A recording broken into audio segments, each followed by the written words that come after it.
Hello, Miss Trixie. We're gonna start. I just came on a little early so I could figure out this whole TikTok thing. Hola, hola to you. Ah, see, look, wow. Now, okay. Whoa, I don't know. I don't know how this works, but I guess I'll figure it out. All right. Well, even though I'm early, oh, wait, live? How do I do it? No, let's go live now. Somebody really's got to teach me how to do this. I am so backwards. Well, that's okay. You already have some answers. 159A, 160 is D. You guess. Well, let's take a look. Hello, Miss Crystal. Hello. And if you two, one of you would do me a favor, and I got to figure out how I can see what my live looks on TikTok. Hmm. You've been listening to my 5 hour webinar and I'm soothing. Well, first, Tamika, I hope it's happening, helping. And second, soothing. I don't know if I'm soothing, but hey, I'll take it. If you say soothing, I will take it. All right, let's get to it. And if anybody knows somebody who's really good at social media and can help me figure out this TikTok stuff, please send them my way. In fact, if you send somebody my way that can help me figure this out just for sending them my way and we fix it, I will give you some free tutoring. It's that serious. I'm so confused. You have TikTok, but you don't know how to find me. I'm old. Well, on TikTok, I know this. Let's see, make that work, at Candelis. Because, Candace and Ellis mixed together. So there's that. So let's figure it out. Is it good for California? Yes. Yes. I'm not going to go into any state specific things, but the basics, kind of like that 5 hour video. It's the basics are the same. Now I know California doesn't have any math on their exam. And in California, if a minor signs a contract, it is void. For most other states, it would be voidable. Those are the two main big differences between California and everybody else. But the overall concepts, boom. State is what you struggle with. And you know what? The thing about state is a lot of the rules are the same, the nuances are different. But this is where we go into, and I would tell you, and I know, Stacey, you've heard this before, we got to have you have AI create a state practice exam just for you. And that would be true for you too, Tamika. That is what AI is for. You passed your class. Whoop, whoop. Crystal, don't be scared. Don't be scared. You're going to take your exam in 2 weeks. The same thing applies to you. You're going to make a practice exam using AI. And, maybe I need to do a video one more time showing you all how to do this. So I don't know. I don't know if that's what's going to help you, right? You did that yesterday with the AI questions. Good, Marily. And when we meet, we're going to go over them.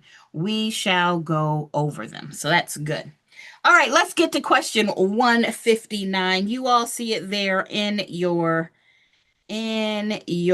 on your screen. I can't see how to see my own live. Why is this so hard, y'all? Why is this so hard? Who knows? Okay, 159. A city rezones a single small lot within an established residential neighborhood to allow a gas station inconsistent with the surrounding residential zoning and the area's comprehensive plan. This action is an example of, hello, Caroline.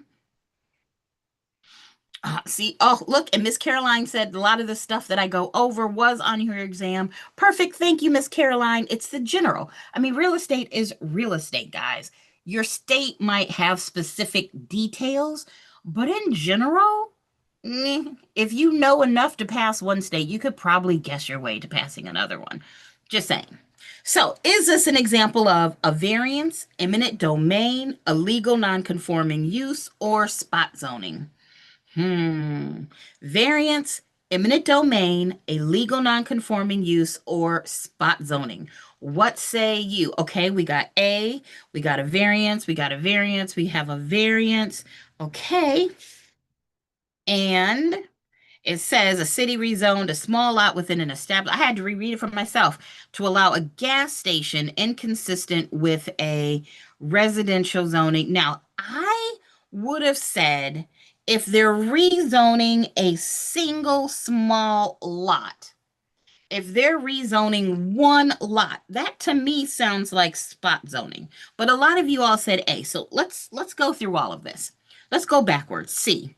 A legal non-conforming use. So we talked about that on what was that? What's it? Wednesday, Sunday. This would be something that was grandfathered in. Remember, and I know not everybody likes that term grandfather, but we know the use. There was a previous use. I know how to spell previous, was legal. I can't spell legal though. I am just struggling. Legal. The previous use was legal. That's what we know. So that's not C. Eminent domain, we know, is the right for the government to take your property for somebody for the good of the public, as long as they pay you a variance. What is a variance? What is the definition of a variance? A variance is when you go through and you ask the zoning board, hey, would you allow me to do something different because your rules are causing me a hardship? That is a variance where you can show, hey, you've got these rules and you're making it impossible for me to get any value to use my bundle of rights. So for example, let's say, let me draw it up here. Let's say you had a lot and it was only this wide, and maybe from here to here was only 20 feet. And let's pretend there were setbacks that said, oh, you have to go 5 feet in from every corner, setbacks. Well, with setbacks like that, what are you going to have? A 10-foot wide house? Absolutely not. You would go and ask for a variance, and they would give you the ability to do something else because their rules are causing you a hardship. That is why the answer is not A, variance. The answer actually is D, spot zoning. Spot zoning is when they go through and they rezone one piece of land for, a particular use. And I don't know if you all have ever noticed this, but I say it is usually illegal. In fact, when we were talking about this on Sunday, I think I gave the example of a fire station, right? A fire station. This is going to be spot zoning because they're changing one thing. Does that make sense? And usually in a variance, there's no rezoning. They're giving you permission to do something, but they're not changing the zoning of what that one lot. Versus spot zoning, they're literally changing that zoning. Does that make sense? I'm hoping so. I'm hoping that kind of clicks and it makes sense why that is the answer, right? Okay. Number 160. A document adopted by a local government that establishes long-range goals and guidelines for land use, transportation, and growth, and serves as the basis for zoning decisions is called is it A, title commitment? Well, no, it's not a title commitment. That has to do with title. We're not talking about title. B, a plat map. Well, we know it's not a plat map because that's a survey of a subdivision. Shows you where all the lots are. That's not it. A deed restriction. Well, a deed restriction is when they put a rule in the actual deed. Hey, you have to do this or you can't do that. So it's not deed restriction. So the answer has to be D by process of elimination, which it is the right answer. It is the comprehensive plan. Oopsie, there we go. The comprehensive plan, otherwise known as the master plan. That master plan is done years in advance. So, Crystal, you asked, what about a greenway? Well, it depends. I mean, usually the greenway, you're talking about parks and they want, use for public, people to be able to walk and stuff. That would actually probably be laid out in your master plan somewhere. Now, if they were going to go through and take your land maybe for the greenway, they might use the power of eminent domain or something like that. But I mean, I don't know of any overall zoning that's going to be specifically for greenways. But they would in the master or comprehensive plan say, hey, we want this area over here to be designated park, or they want it to stay, for the animals, conservation easement, something like that. All right. Look, we've already learned something. We're only 10 minutes in. I like it. I like it when a plan comes together. Hmm. All right, 61. A zoning ordinance requires that no structure be built within 25 feet of the property line. Ooh, we just talked about this. Do you remember? It's right here. So this ordinance says no structure shall be built within 25 feet of the property line. This minimum required distance is called, y'all already know, we already talked about this a second ago. It is a variance. What am I talking about? Variance. That's not a variance. I'm losing my mind. I got so excited to circle something. Maybe I just need to get out this green. Maybe that's the problem. It needs to be pink or purplish. It's a setback. It's a setback. We just learned that. Boom. Yes, it is C. It's 161. Crystal, you were like, what? You knew I was a little crazy. Maybe I need a little brain food. Maybe what I need is. I like carrots, and you should too. It goes crunch, crunch, crunch, and it's good for you. We like carrots. And you should too. It goes crunch, crunch, crunch. Hopefully y'all can hear that. I'm pretty sure I shared my sound. Oh, good. I did. Yes, that is our answer. It is setback. Boom. All right, 162. A strip of land planted with trees and shrubs is required between a new commercial development and an adjacent residential neighborhood to reduce noise and visual impact. This area is called, is it A, a right-of-way, B, a buffer zone, C, an easement, or D, a setback? Well, we just learned that I'm sick of green, so let's go here to purple. We know it's not a setback. Boom. Now, here's the thing. A right-of-way and an easement are basically the same thing. So it can't be that, which means even if you didn't know the answer was the answer, just by process of elimination, you know the answer is B, buffer zone. You are buffering two ways. Okay, so the greenway, usually when I think of the word greenway, Crystal, and it depends on what you're talking about, I think of like a park type area. It could look the same. And you might call a buffer zone a greenway if it was required to be there, but people walk on it.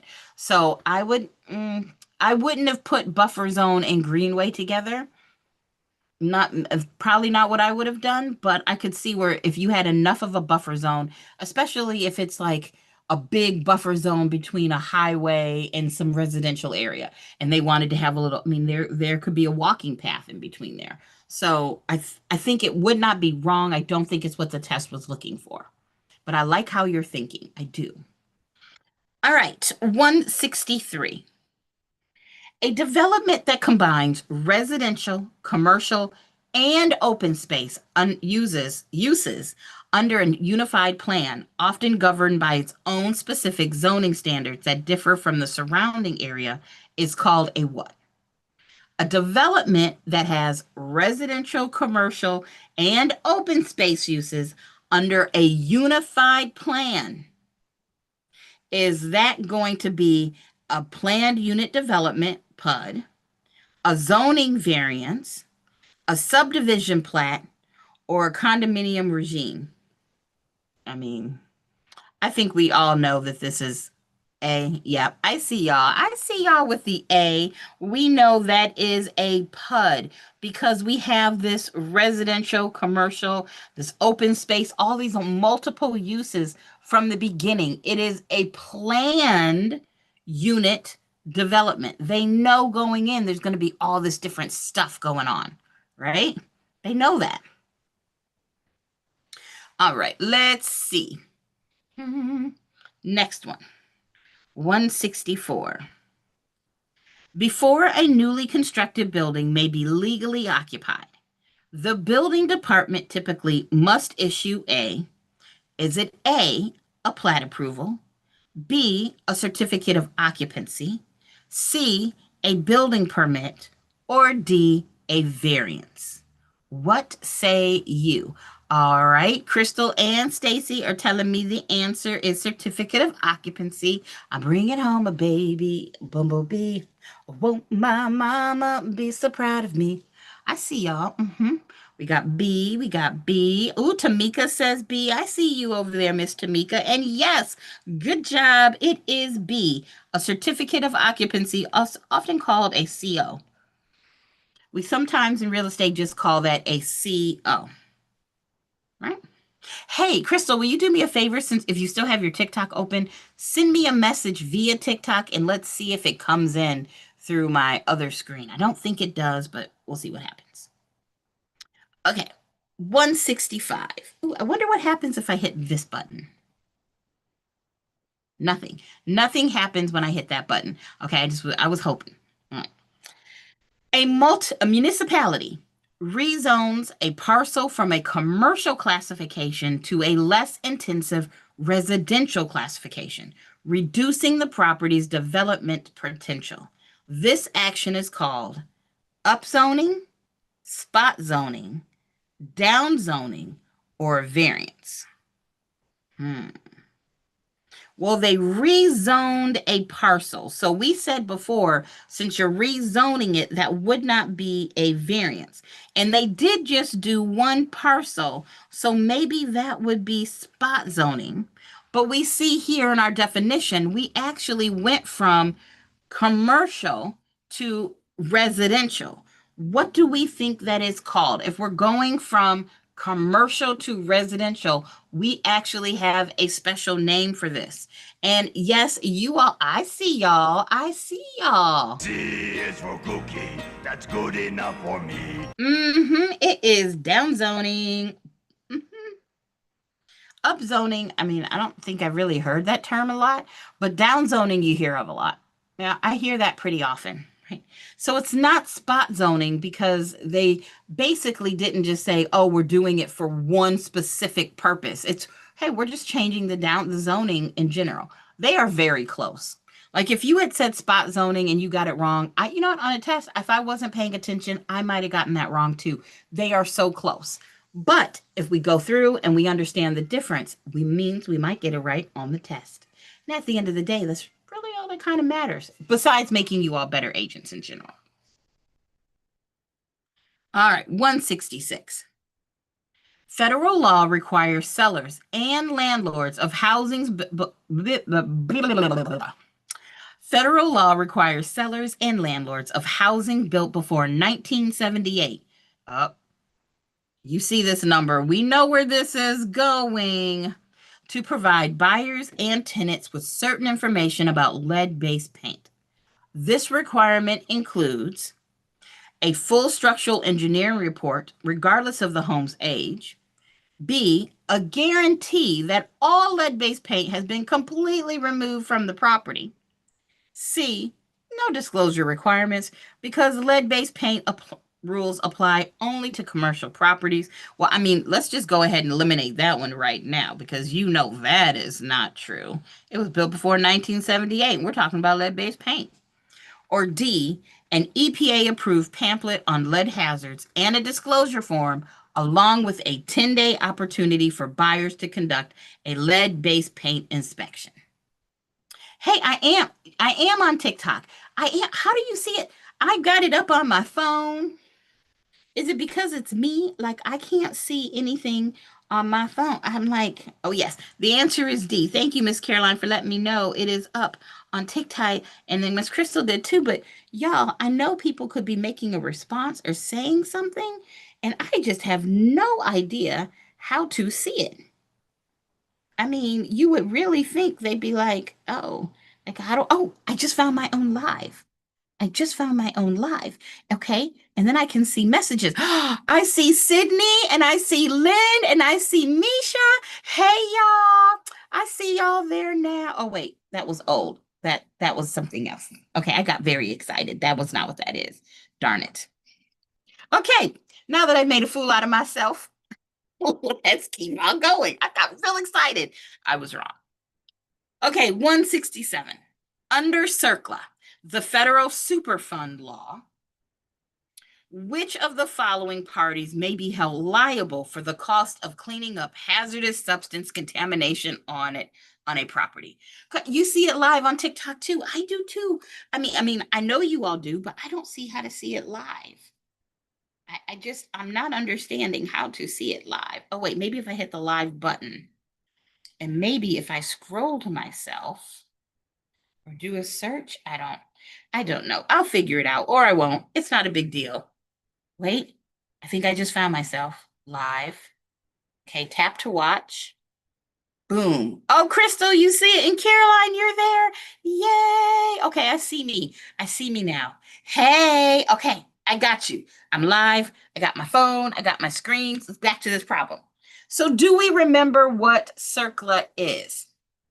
Right? CERCLA is the law, and it's a set of laws that say, look, if you find contamination, if somebody's put hazardous waste into the land, and then you discover it later, what you can't do is just throw some more dirt on it and be like, what? I didn't see nothing. You have to clean it up. And part of CERCLA, and then there was actually something called the Superfund Amendments, which made it so there was more money available for when there wasn't enough money, since you can't just leave it. But who would have to pay that money? The Superfund said, and CERCLA says, somebody's got to clean this up. And this question is asking us, who is responsible? Is it A, only tenants who occupy the property at the time the contamination occurred? B, only government agencies, never private property owners? C, a current owner of the property, even if that owner did not cause the contamination? Or D, only the original party who caused the contamination, regardless of later ownership? Oh, ownership. Well, here's the problem. When I think of CERCLA, what I pretty much do when I teach it is go, everybody is responsible. Everybody's responsible. Oh, you had anything to do with that property, you are responsible, which means I can eliminate A, B, and D. Everybody is responsible. And this word only, yeah, nope. It's never going to just be government agents. It's never going to be just the tenants who did the contamination. It's never going to be just the original party. If you rented it, even though the contamination happened 50 years ago, you stopped renting it 10 years ago, you're still going to be liable for helping to clean that up. So our answer is C. Boom. There we go. All right, 168. A prospective buyer of commercial property orders an environmental study to identify potential contamination risks before purchasing, partly to help establish a legal defense against future cleanup liability. This study is commonly called a home inspection report, B, title commitment, C, phase 1 environmental site assessment, or D, survey of improvements. I guess you could get a survey of improvements, but I don't know if that's going to tell you anything about contamination risks. So let's eliminate that. And the same thing, a home inspection report, that has to do with commercial property. I guess you could get a commercial inspection report. It wouldn't be a home inspection report. So now we're down between B and C, a title commitment or a phase 1 environmental site assessment. You already know the answer is phase 1 environmental site assessment. It's called a phase 1 ESA. That's usually how I hear it called, as an ESA. And then if they do that phase 1 ESA and they are like, oh, there could be a problem here, that's when it gets wildly more expensive. You pay money to go in and dig a little deeper and see, okay, what can we find out here? Right? All right, let's see. 169. A naturally occurring radioactive gas that can seep into homes through foundation cracks and accumulate to harmful levels, particularly in basements, is A, carbon monoxide, B, formaldehyde, C, asbestos, or D, radon. Now, all of those are yucky. We don't want to really be involved in any of these things, but which one? Which one? Okay, you all are telling me D. I got a D. I got a D. Yes, we do have an answer. Our answer is D, radon. Now, We know the answer is D. Yes. We know carbon monoxide can kill you. You know, formaldehyde can make you sick and can kill you eventually. So can asbestos. But let's say a house does have radon, and houses can. Can anybody tell me what the level is that the EPA says, oh, if you test for radon and it's above this number, you definitely need to fix it? And then bonus points if you can tell me what the fix is. All right, there you go, Miss Crystal. Yes, if it's 4 picocuries. I don't know what a picocurie is. If it's greater than 4 picocuries per liter of air, then the EPA is coming in and saying, you need to do something about this. Danger, Will Robinson. Don't live in this without fixing it. But how? How do you fix it? What do you do? I mean, radon happens in a lot of homes in a lot of states. What is the fix? Well, the fix is just going to be a big fan system. It's going to take the air from inside and pull it outside. That's what we do. You air it out with a big fan system. Absolutely. That's what you got to do. So, can I let my, boop. Okay. So, moving on. 170. A fibrous mineral, once commonly used for insulation and fireproofing in older buildings, which poses a health hazard primarily when its fibers become airborne or friable, great testing word, and are inhaled is it lead? Is it asbestos? Is it mold? Or is it radon? Well, we know it's not radon.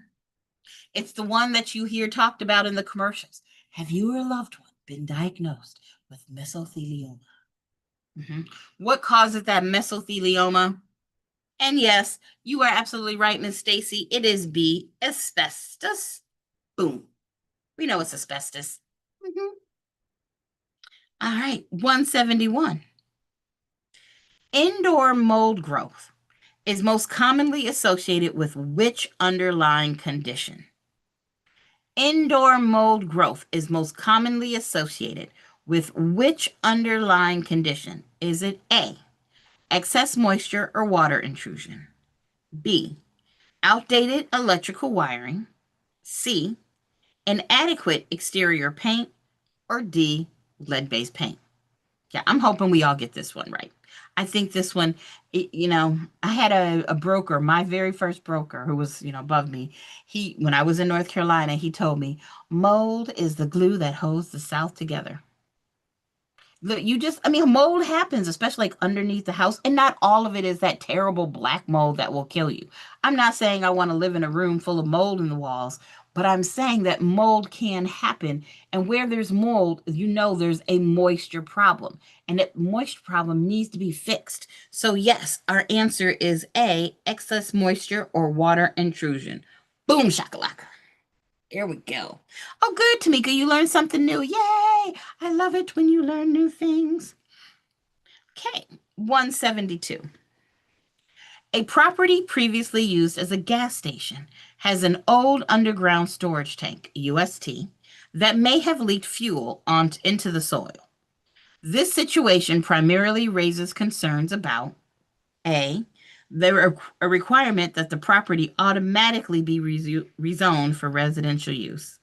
I mean, I don't like the word automatically, and I don't know of anything that says you have to automatically have something be rezoned for residential use. I don't think so. I don't think it's A. B, an increase in the property's assessed value due to the tank's presence. It's a UST and it might have contaminated the soil. I can't see that being an increase in the assessed value. I mean, maybe they raise the taxes to help cover some of the costs, but that's part of what CERCLA says. It's not just your problem or the county or the city's problem. That's everybody who's ever lived in that house problem. So yeah, I'm not liking B. C, soil and groundwater contamination, which may create environmental liability for current and future owners. Oh, I like that one. Or D, structural instability of any buildings located on the property. I mean, it's not like you infected it with termites, so it's not D, giving us an answer of a new color. C, soil, and groundwater contamination. Nice.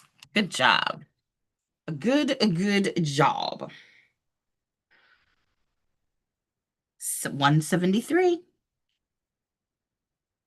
Oh, and I just want to make sure on Sunday, where's my notes? Sunday, just to remind everybody, Sunday we are going over square feet and acreage. We're doing mills, we're doing points. That was the math that you all requested from me, and I've started to make up some problems from that. So just reminding you. Under a gross lease, which party is typically responsible for paying the property's operating expenses, such as property taxes, insurance, and maintenance? Under a gross lease, which party is typically responsible for paying the property's operating expenses, such as property taxes, insurance, and maintenance? Is it A, both parties equally, regardless of what the lease specifies? B, the landlord, with these costs generally being built into the rent the tenant pays. C, neither party, a property management company absorbs these costs. And no, okay, absolutely not. We're trying to be licensees. I'm not absorbing the costs of whatever it takes for you to do what you need to do. Nope. No, no, no, no. All right. And D, the tenant, in addition to paying reduced base rent. What say you? Ooh, Crystal, you asked, can I add NOI to Sunday too? I sure can. Let me add it to my little magical list that I use to make these questions. NOI. Of course, that pen doesn't work. Let's try this one. Why do I have a pen that doesn't work? And instead of throwing it away, I put it right back where I got it. See, and I'm sure am I the only one that does that? Okay, so it's not both parties. We have a gross lease, but what's the opposite of that? The opposite is and I wrote it wrong, net lease. And in the net lease, the tenant is responsible for things. So I always remember tenant, T-E-N, and net, N-E-T. You got those three letters, different order, but N-E-T, T-E-N. And in a net lease, the tenant is paying for all that extra stuff.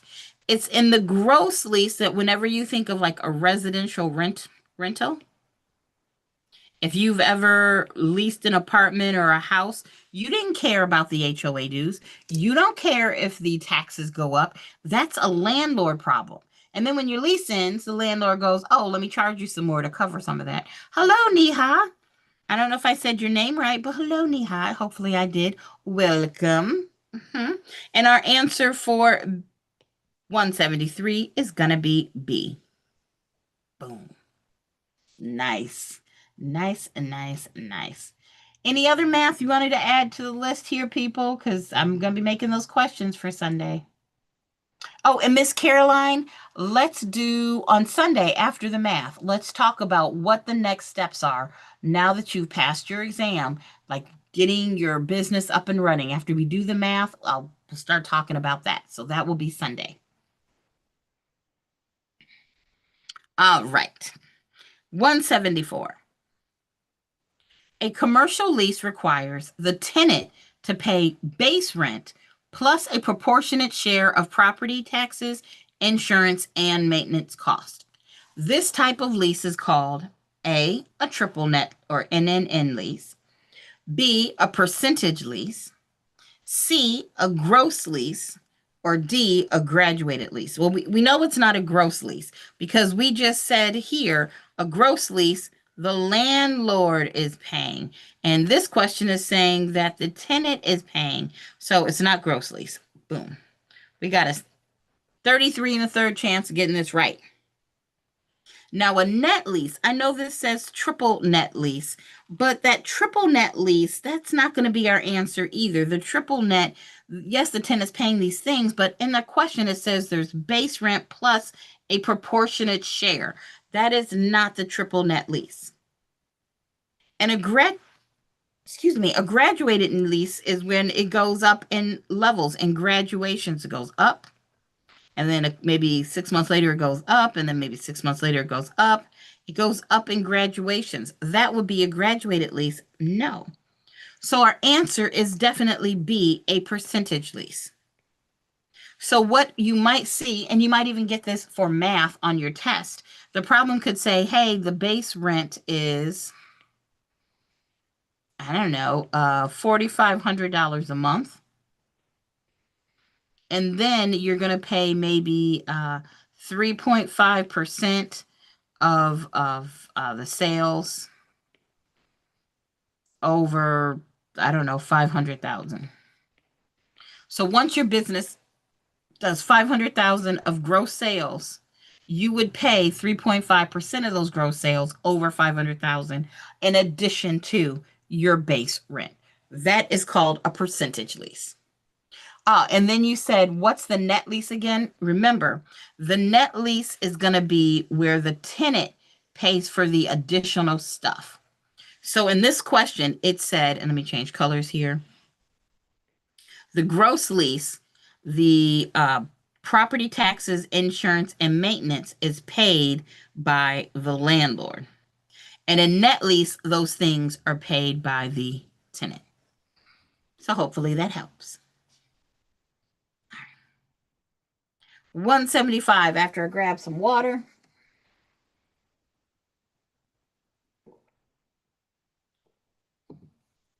All right. A retail tenant pays a base rent plus an additional amount equal to a percentage of the tenant's gross sales above a, we just did that. We just did this. You know what? Maybe I want to go back to 174. Maybe I want to change that. I think I did myself wrong. I think the answer to 174 is A. A base rent plus a proportionate share of property taxes, insurance, and maintenance costs. Because as I look, 175 says an amount additional equal to a percentage of the gross sales above a specific threshold. Well, that is this definition right here. You know, I think I have to change my own answer on this one, guys. This is why I think, yeah, I mean, I guess I could look at the answer key, but I know it's not graduated. I know it's not gross.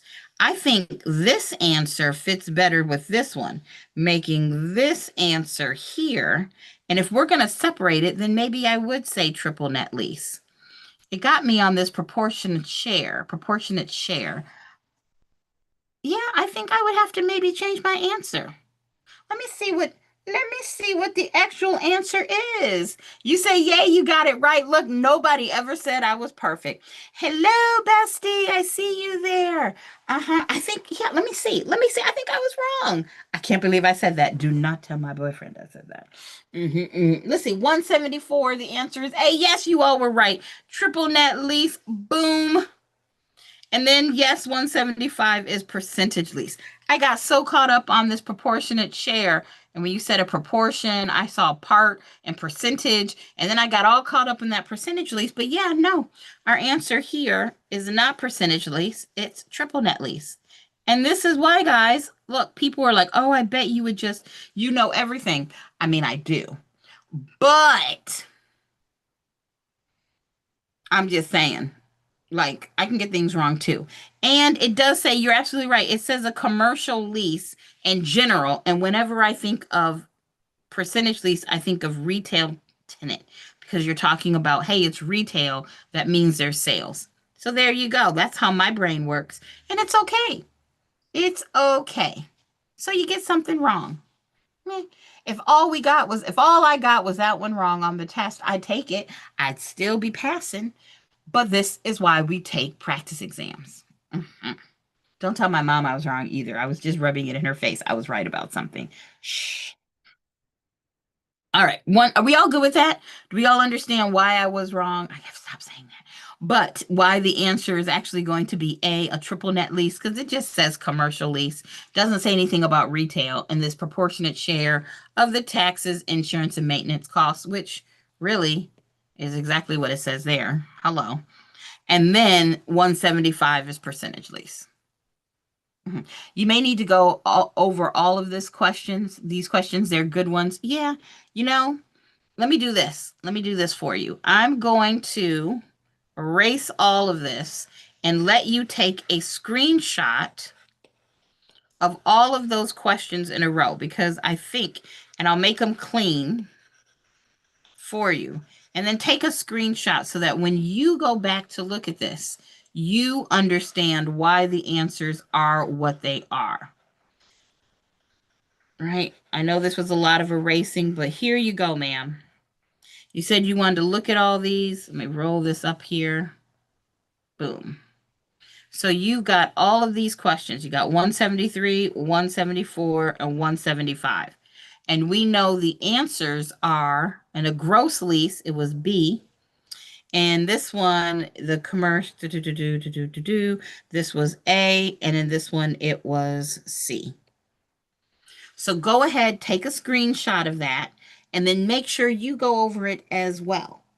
Yes, we went over it now, and if you have questions, go ahead.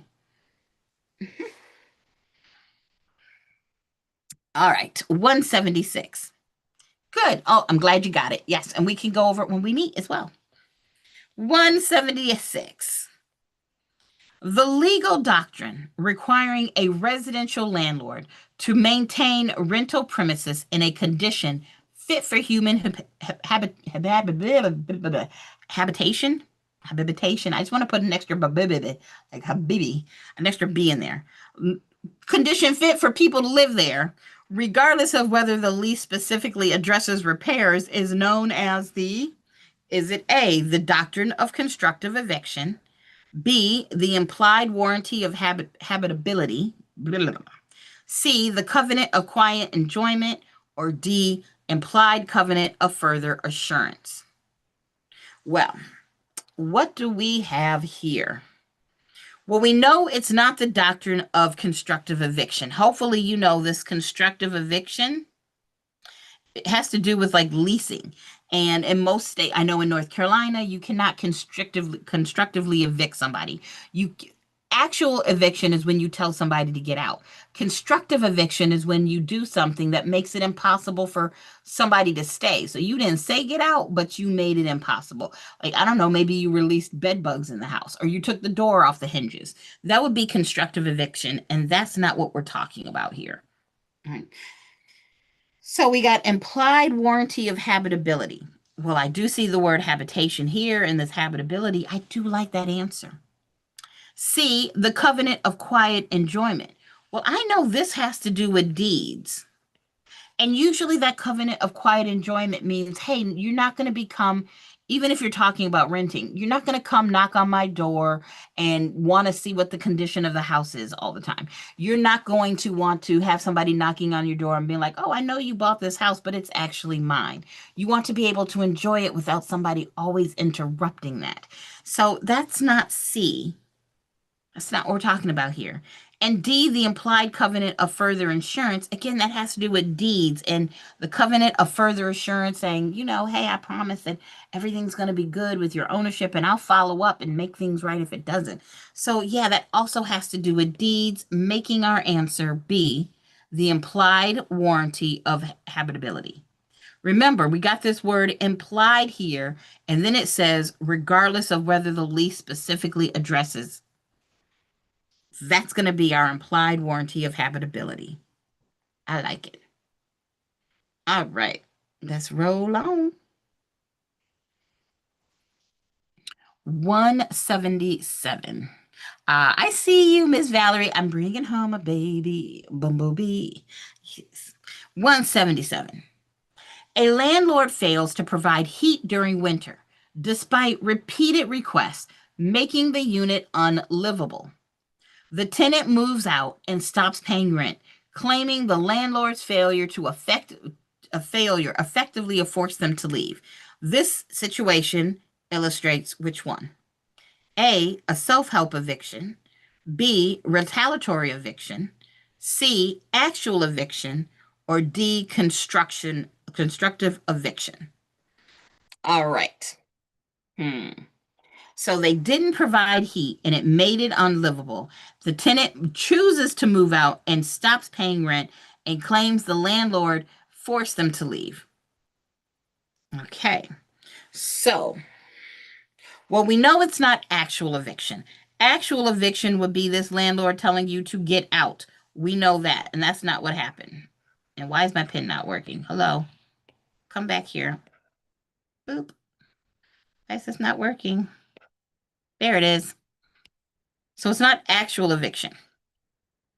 Retaliatory eviction is when the landlord kicks you out because you stood up for your rights. And in North Carolina, I know you're protected. I don't know how long in other states, but yeah, that's not retaliatory eviction.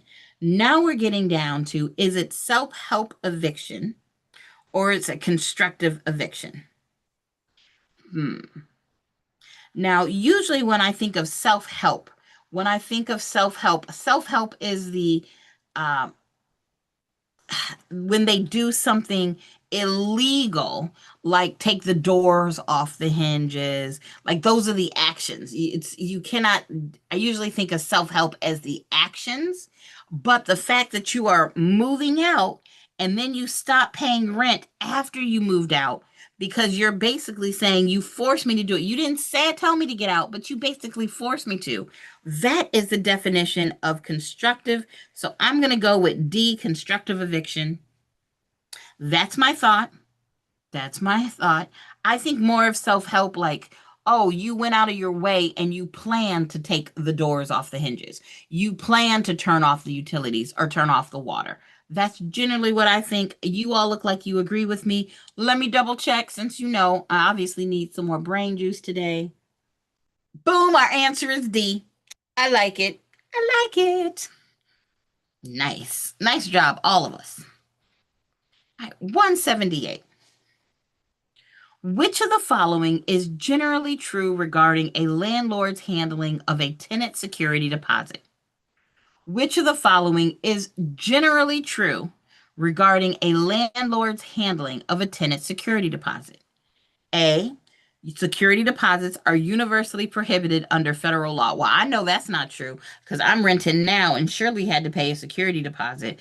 Yeah, that they are not universally prohibited. I wish. B, many jurisdictions require the deposit to be held in a separate account and returned, often with an itemized list of deductions within a specific time after move out. Well, I know that's true in North Carolina and Michigan and a lot of other states. So I like that answer. So maybe that's it. Let's see what we think about C. The landlord may keep the entire deposit regardless of the property's condition at move out. Nope. If I kept your house in good condition, give me my money back. Or D, the landlord may use the security deposit for any purpose at any time during the tenancy. Absolutely not. That is the tenant's money, which is why it goes into a trust account, which is what B says, making our answer B. Nice. Boom. B for boom. I feel like there's an old 80s song about B for boom. I got the bass that goes boom. Oh my gosh, we've got the bass that goes boom. Oh my God, that was a song. I don't know where that came back, but okay, I'm sure that was something. All right, 179. That was just an old person flashback. Old person flashback. Don't mind that little side question of that song. But do y'all remember that song? We got the bass. Is that their song? We got the bass that goes boom. Or am I just imagining things? Somebody let me know. I mean, I'm probably imagining things. That's kind of my thing. All right. A landlord wants to remove a tenant who has stopped paying rent. Well, yeah, you need to go. Which of the following actions would most likely be considered an illegal self-help eviction? Okay. So, we got this self-help thing again. So, a self-help eviction. It's usually where you do something on purpose to make it so that they have to leave. I mean, self-help eviction and what was the other one? You know what I'm saying? Constructive eviction. So close, but let's see what we got. Is it A, the landlord obtains a court judgment and has the sheriff carry out the eviction? Well, that's the right thing to do.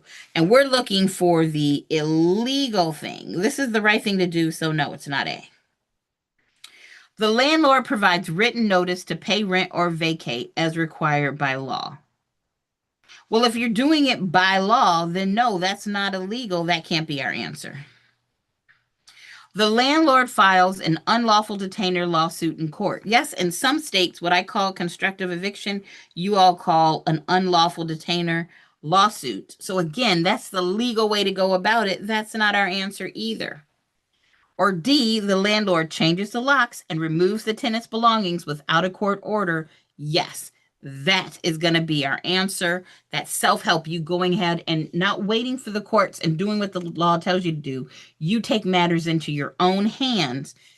That's going to be our answer, D. All right. Good job. I see y'all with these answers, D. I see y'all with these answers. Nice. All right. 180. I don't know why my iPad is acting a fool today. A property manager hired to oversee a rental property owes the property owner fiduciary duties similar to those owed by a real estate agent to a client, including, okay, that I don't even feel like I read that correctly. A property manager hired to oversee a rental property owes the property owner fiduciary duties similar to those owed by a real estate agent to a client, including, I feel like that was a lot of words, don't you? I think they're trying to say, what duties does a property manager owe to their client that are the same as the duties that a real estate agent in sales would owe their client? We're trying to find which of these duties will be owed by both types of agents. So is it A, a duty to represent the tenant's interest above those of the owner? Well, no. If you are a property manager, you are put your client, the owner's interest first. That can't be right. B, loyalty, obedience, and proper accounting for rents and expenses collected on the owner's behalf. I mean, it does say loyalty and obedience and proper accounting for rents and expenses. Oof. You do owe loyalty, obedience, and proper accounting for both. Let's not cross it off the list yet, but let's see what we got. C, a duty only to maximize occupancy, regardless of the owner's other stated goals. No. Well, even if the owner said they have other goals, you can't maximize occupancy just because you liked it. So it's not C. Or D, no fiduciary duties at all, since property managers are always independent contractors. Well, that doesn't make any sense. That's not our answer. So even though, I mean, I'm not why, you would be collecting rents in a sales situation, but B has to be our only answer. It has to be that. I guess maybe if it was rented while you put it on the market for sale, and then you had the agent collecting rents while you had it on the market, so they could be transferred to the new owner if need be. I mean, I guess. But what I do know, answer was not A, C, or D, so B was the only logical choice that we could make. Sometimes if that's how we get there to the right answer, then it is what it is. We do what we do. All right. 181. A commercial lease grants the tenant the right to extend the lease for an additional 5-year term under specified conditions. At the tenant's sole discretion, this is called what? Read that like I understand punctuation. A commercial lease grants the tenant the right to extend the lease for an additional 5-year term under specified conditions at the tenant's sole discretion. This is called, is it A, an option to renew, a renewal option, B, an estoppel certificate, C, a holdover tenancy, or D, right of first refusal? Now, you all know I've been doing this and teaching y'all for close to 20 years. And I can honestly say my first guess, I don't think I've ever been tested or had a test question on these words in this order, what I think the answer is here. So I'm really doing this with you for the first time. Let's see what we got. Well, A, an option to renew. I like that one. We're granting the tenant the right to extend the lease, which extending the lease would be renewal. And we're giving them the right to do so. That sounds like an option. And usually, if there's an option, somebody had to pay some money in there somewhere, but I don't hate that. I don't know if it's the right answer. I think it's the right answer, but I want to triple check our other ones and make sure they're wrong. So, B, we have an estoppel certificate. And I know that is not the answer. An estoppel certificate, when we're talking about selling leased properties, has to do with, hey, here's the documentation to show you what's going on with the leases. That is something that is real in real estate when you're doing, income producing properties. But that's not what this is. So it's not a estoppel certificate. We know C, holdover tenancy, has to do with a type of tenancy. The fact that you were supposed to get out and you didn't, and now the only way to get you out is to have the landlord go through the court system where you're a holdover tenant. Like that's not what we're talking about. And then you got D, a right of first refusal. Now, those are close to options, but in a right of first refusal, I always think about this fact, hey, if seller, you decide to sell, you come to me. Whereas an option to renew, oof, I kind of got to go. I feel like it's A. A right of first refusal usually has to do with purchasing, the right to purchase the property. So I have to go with A, option to renew. That's going to be my final answer. I don't know. Let me see what you all are saying in the chat because I just don't know. You all said A, and I could just be overthinking it, but I could be honest and say I don't think I've ever had a question on this before. Mm-hmm. Mm-hmm. So we're going with A. All right, let's see. What is our answer to 181? Terrible drum roll. Hey, the answer's A. The answer's A. Hey, the answer's A. Do a little dance, do a little dance, do a little dance, do a little dance. Hey, hey, hey. I feel like this makes up for me messing up earlier. Had not seen this question before. That is rare. That I absolutely positively haven't seen anything kind of like this. And I know I have not been tested on the difference between a right of first refusal and an option to renew. So I too have learned something today to make sure that I know what I know. And again, I was able to get there because I was able to eliminate the other choices. Okay. All right, 182. Local ordinances that limit the amount or frequency of rent increases a landlord may impose on certain residential units are commonly known as A, escrow instructions, B, zoning ordinances, C, usury laws, or D, rent control or rent stabilization ordinances. Y'all, the way our economy is going right now, I will not be surprised if y'all already know what the answer is to this one. If this becomes more common in places where it wasn't common before, these rental prices, this inflation is out of control. I went to fill up my car, $5 a gallon. $5 a gallon. Now, granted, it was premium, but $5 a gallon? I hurt my little feelings. 17 gallons? Good God. I was like, maybe I don't need to go.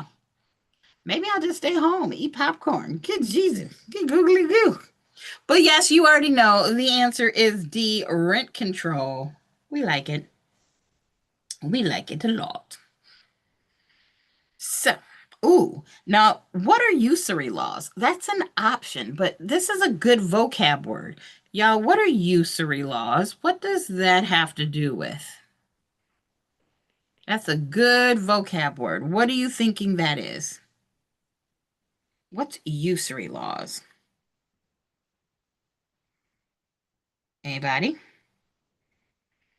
The home next to you is three bedroom is renting for 2,200. Right? That is insane. Absolutely insane. And Marily, you are correct. It's about there's laws that limit how much interest a bank can charge.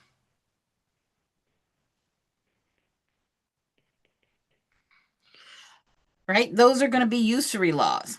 And I just want to go back to this, Crystal. So y'all know I moved to Michigan. And I have this townhome. That was a whole thing. But I was thinking maybe I want to get a house.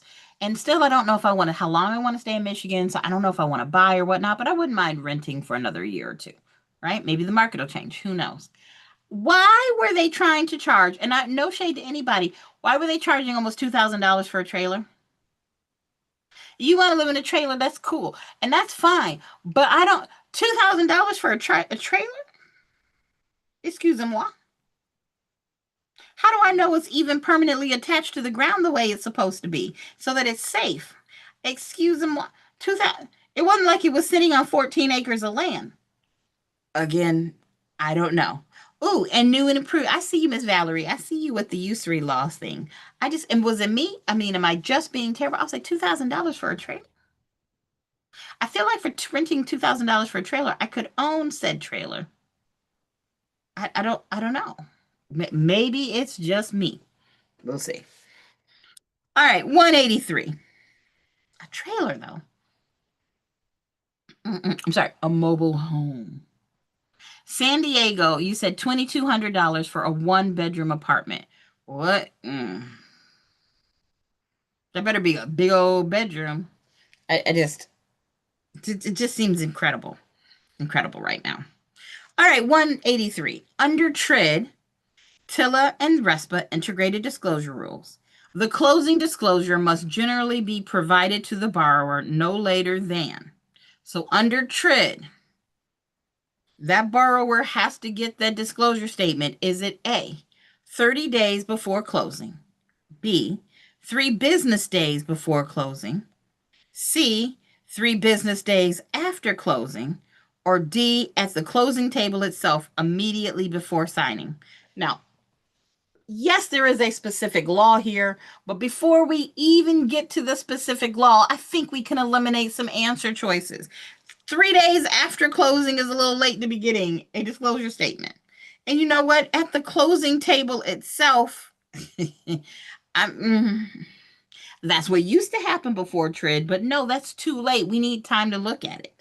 So is it 3 business days before closing or 30 days before closing? And I think you all already know 30 days before closing is ridiculous. Our answer is 3 business days before closing. And now that we've gotten into TRID, let's very quickly talk about what our rules for TRID are. And that's where I think of young kids eat up boogers, glue, and dirt. Each of these stand for something. Young kids eat up boogers, glue, and dirt. So the Y is for the yield spread premium has to be returned back to the borrower. The K stands for something.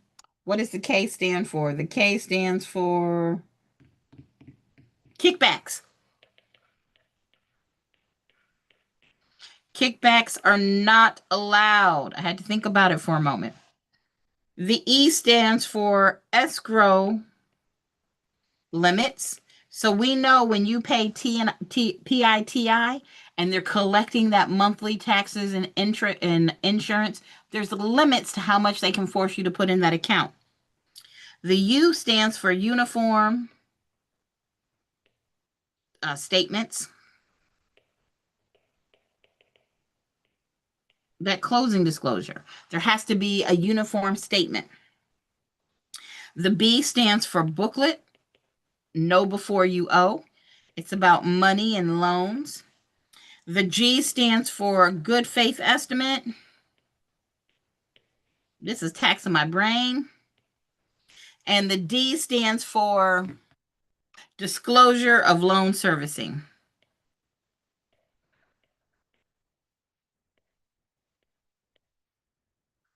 Banks have to disclose whether or not they're going to be using somebody else to collect the money.